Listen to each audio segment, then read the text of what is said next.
Hello and welcome back to Fourier Transform, the video series where we discover Fourier series and related stuff. And in today's part 11, we will prove a formula for the cosine function which we have used in the last video. Indeed, it was a crucial step in the proof for Parseval's identity for a special step function. Therefore, we have to show this formula to complete the whole proof. So it's a technical video which is only important for you if you want to understand the details of this proof. However, as always before we start with the details, I first want to thank all the nice people who support this channel on Steady, here on YouTube or via other means. And please don't forget, by using the link in the description, you can download additional material for all the videos. So for example, you find printable PDF versions and quizzes for the videos. Okay, then let's immediately start by stating the formula we want to prove here. It's about the infinite series where the cosine is involved and 1 over k squared.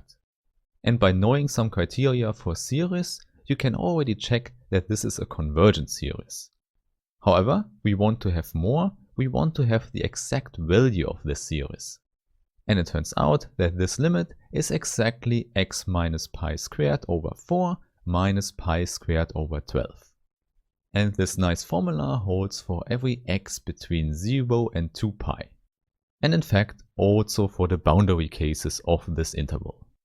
And now please recall that this is exactly the formula we used in the last video to prove Parseval's identity.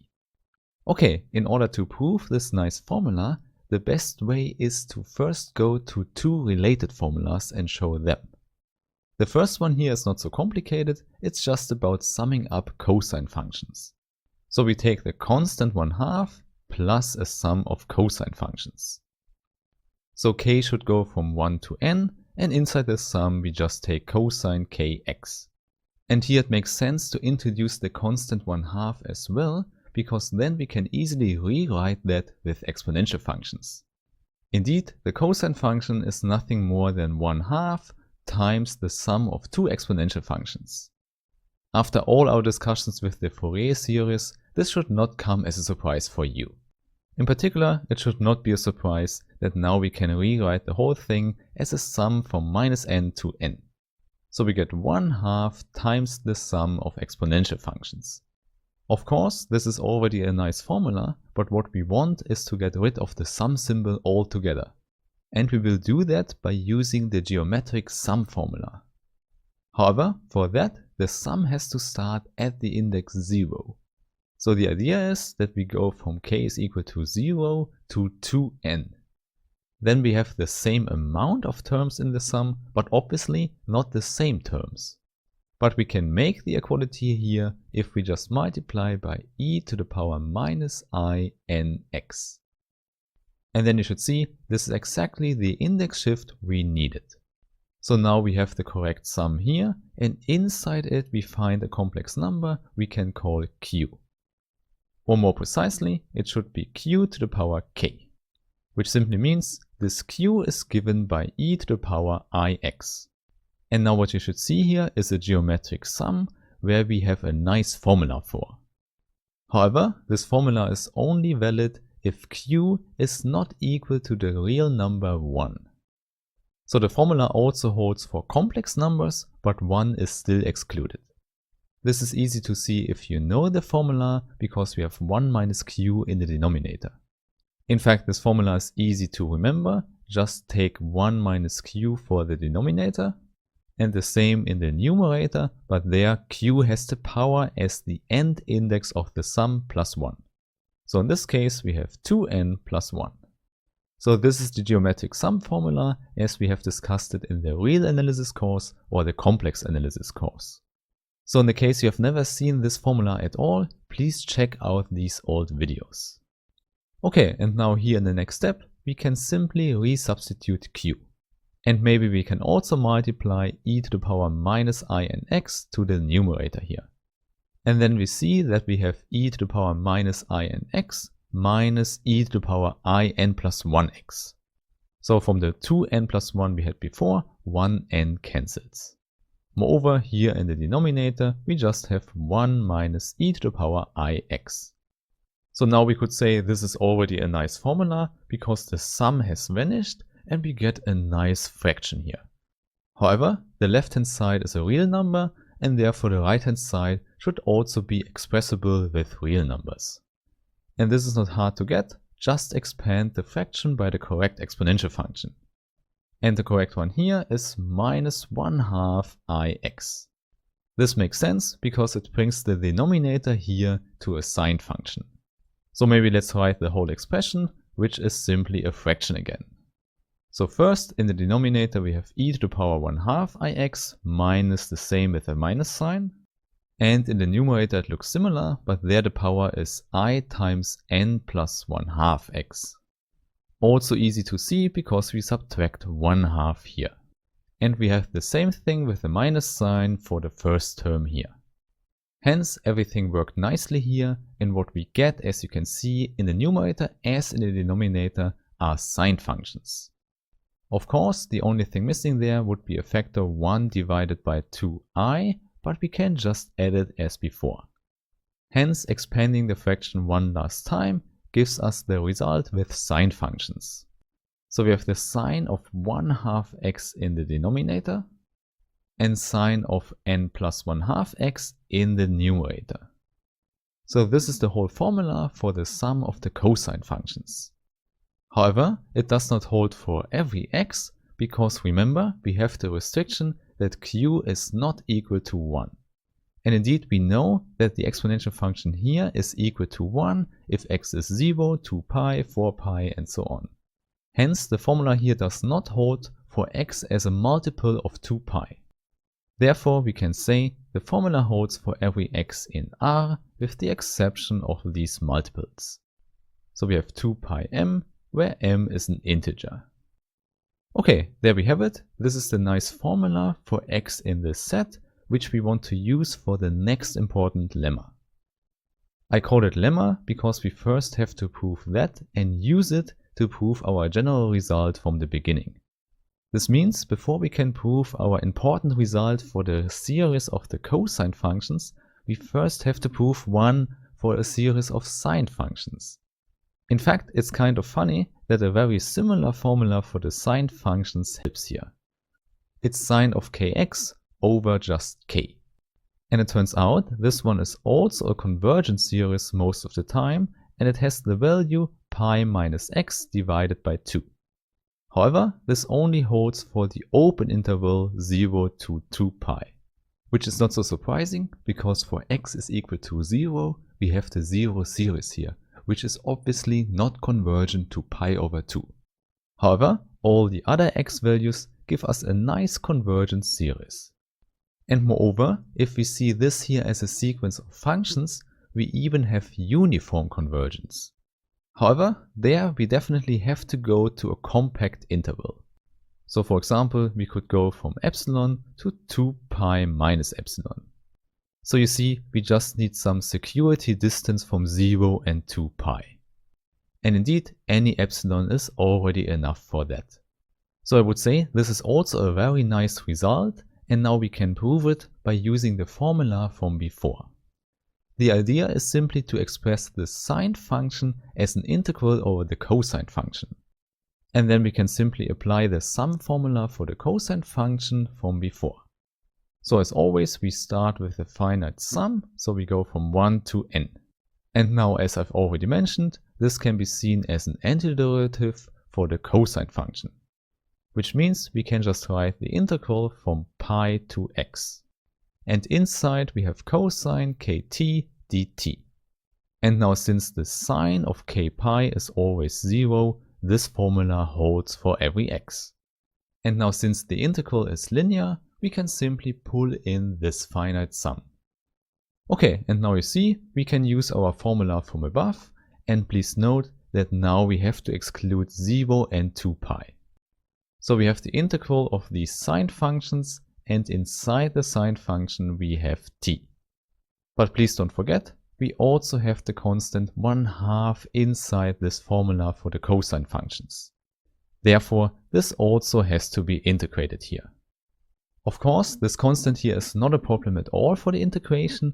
our actual problem is to find an antiderivative for this function here.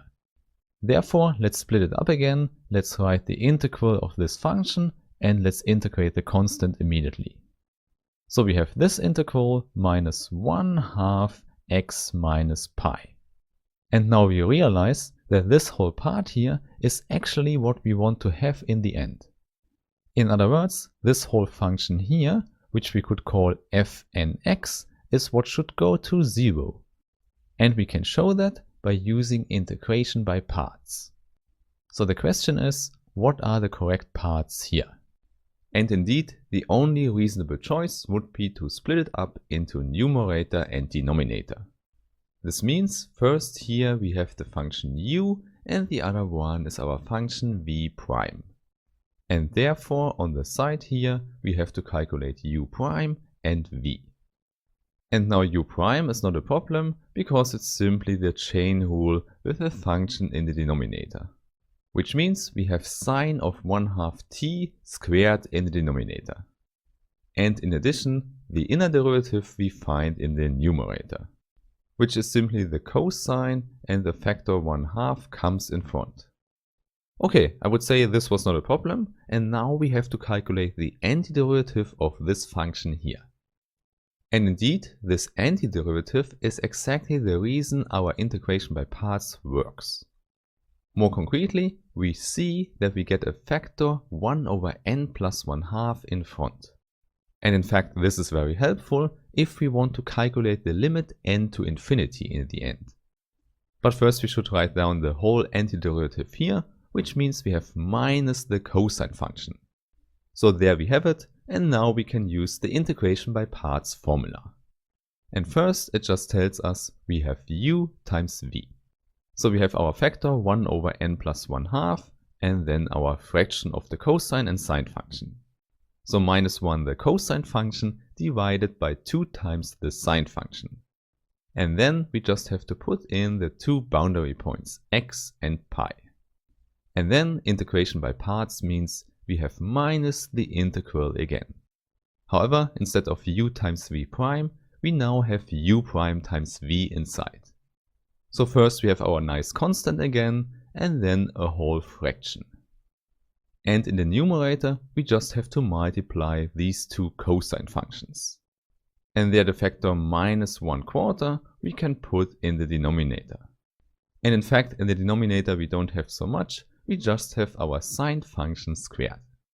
And that's it. And maybe it looks more complicated than before, but please don't forget, now we have this nice factor where n is in the denominator. And maybe in the next step we pull that in front. Because then we can just simplify everything behind. And in the left part we can put in x and pi, and then we see if we put in pi here, we get out 0. Which simply means that only the first part remains here. And in the next one we can just pull out the factor 1/4. Otherwise we can just copy the function and then we have it. Okay, so this is our nice result, and now let's fix our variable x in the closed interval with the given epsilon. So this is exactly as stated in the lemma. For epsilon greater 0, we have x in the interval epsilon to 2 pi minus epsilon. So I would say, let's visualize that on the real number line. So there's our interval, and exactly in the middle we find pi. Now, we do this simple sketch here, because if you look at the function fn, you see that the only problem we can have with it is that the denominator here goes to 0. Therefore, let's simply sketch the function sine of 1/2 t, where t is our variable here. So what we get here is simply a stretched sine function where the maximum is at pi. However, of course, we are not interested in the maximum, we are interested if this function can get to 0. And now it turns out, as you can see, that if we restrict ourselves to this closed interval, we have a safe distance from 0. So more concretely, the function definitely lies above this line here. And we don't need to know the exact value, we just need to know that we have the safe distance delta. And obviously, this delta depends on the given epsilon. Okay, with that we can look back at our function fn and now I would say let's calculate the supremum norm. This is exactly what we need if we want to show the uniform convergence. More concretely, we want that the supremum norm of Fn goes to 0 if n goes to infinity.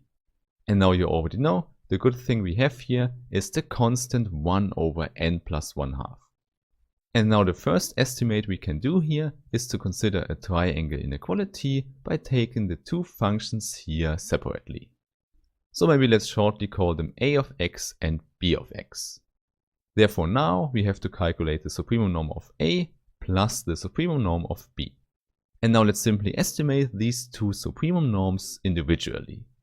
So let's start with a and let's look at the worst case we can have. This means the cosine is 1 and the sine function in the denominator is exactly this delta. This is the largest output we can get. So we have 1 divided by 2 delta. And now exactly the same argumentation works with b. Hence we have 1 over 4 delta squared. However, we also have this integral involved, which means we have to multiply by the length of this interval we have.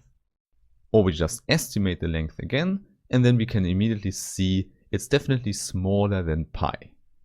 Hence, multiplying by pi here is sufficient for the estimate.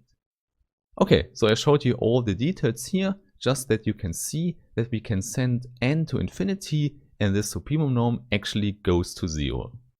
We don't have any problems there, simply because our x has a safe distance from 0. So the conclusion is we have the uniform convergence of the function fn to the 0 function. And here as a reminder, please recall fn was given as the sum plus the linear function where pi is involved. And now we have proven the uniform convergence for this to 0, which means we have the uniform convergence of the sum with the sine functions to minus this. And exactly this was stated in the lemma, so we are done with the proof of the lemma.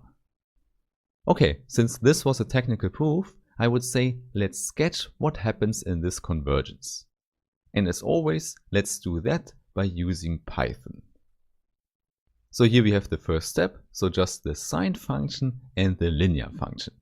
And if we increase it to 2, we already see we could have the convergence in the middle here, but not on the boundary points. And we know this is exactly what happens, because the boundary points here stay at 0. So if we jump to n is equal to 50, we see exactly this behavior here. So let's keep this sketch in mind and let's go to our theorem of this video. So please don't forget, the goal from the beginning was to show the sum with the cosine function. More precisely, we want to show that we have a convergence series here with the value given by this function for every x between 0 and 2 pi. So we see, in this case, the boundary points are included now. In fact, we have uniform convergence here as well, but now on the bigger interval from 0 to 2 pi. This means, in some sense, we have to extend the lemma from before to the boundary points as well. And indeed, this will be one part of the proof that follows now. And there we now can use everything we learned before, especially the lemma with the sine function. And this is really helpful because you see, if we integrate the sine function here, we get the cosine function with the correct k factor in the denominator. Indeed, we want to get from k to k squared, so integration is exactly the right method. Therefore, let's simply use the integration on both sides of the equality. And then the only thing we have to change is the name of the integration variable here. Moreover, you recognize we integrate from x0 to x, and obviously both boundary points should lie in our interval here. So very well, now we can solve the integrals, and we immediately recognize that the right-hand side is easy to solve, because it's just an integral of a linear function. Therefore, the antiderivative is easy to find. We have minus 1/4 times this function squared.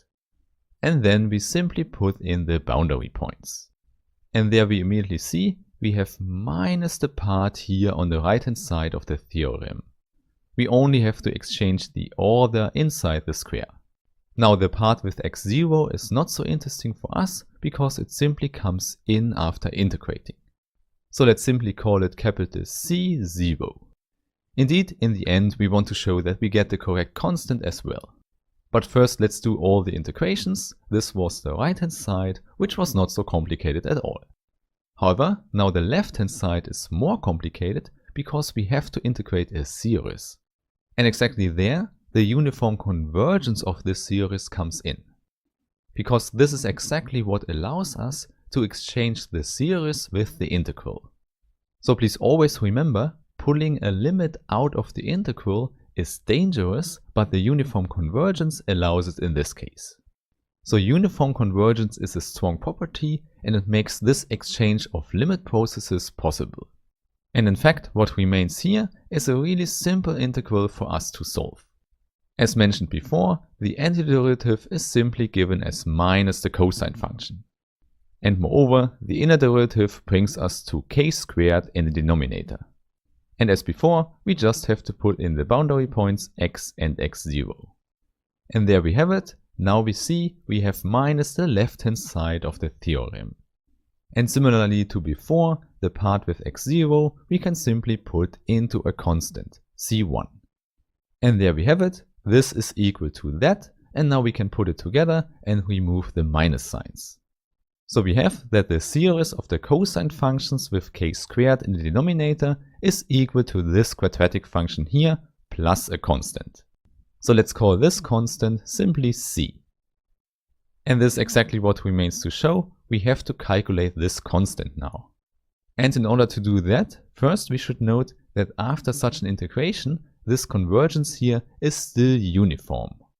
This is a general fact and easy to show, but we only have it on the interval from epsilon to 2 pi minus epsilon. Hence, at this point, we still don't have the convergence at the boundary points 0 and 2 pi. Since epsilon is arbitrary, we have it for all the other points, but not for the boundary points. But fortunately, we know even more in this case here. In particular, we can use the so-called Weierstrass M-test to get the result that we have the uniform convergence on the whole interval. Indeed, to apply this test we don't need to know much, we don't need to do this calculation from before, we just need to know that the series of 1 over k squared is convergent. In fact, obviously here we have that 1 over k squared is a majorand for this series here. And then the Weierstrass M-test tells us that we have the uniform convergence as well. However, it does not tell us anything about the value, about the limit, so we still need the calculation from before. But the good thing is that now we know that we have a continuous function on the whole interval 0 to 2 pi. Indeed, you should know that the continuity property is conserved under the uniform limit. Moreover, we also know that the right-hand side here gives us a continuous function as well.